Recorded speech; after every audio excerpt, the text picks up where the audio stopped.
ये खड़ी खड़ी सी पछताए लोग उस वन में हुए। खड़ी खड़ी सिया पछताए लोग उस वन में हुए। जो वन में होते ससुर राजा दशरथ, जो वन में होते ससुर राजा दशरथ। अब वन में होते ससुर राजा दशरथ। जब वन में होते ससुर राजा दशरथ। वो तो देते कि हाय, वो तो देते मोहरिया लुटाए लोग उस वन में हुए।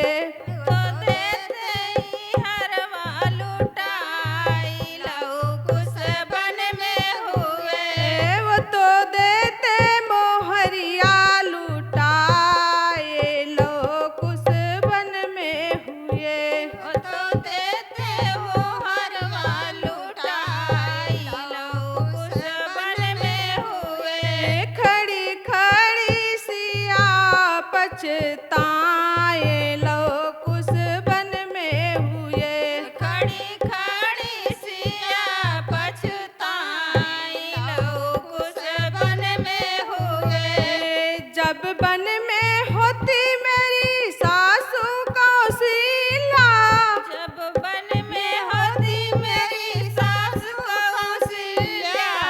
जब वन में होती मेरी सासू कौशल्या, जब वन में होती मेरी सास कौशल्या।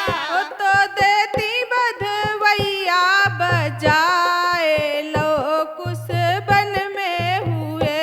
वो तो देती बधैया बजाई लोग उस वन में हुए।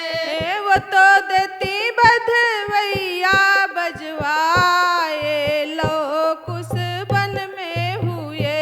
वो तो देती बधैया बजाई लोग उस वन में हुए।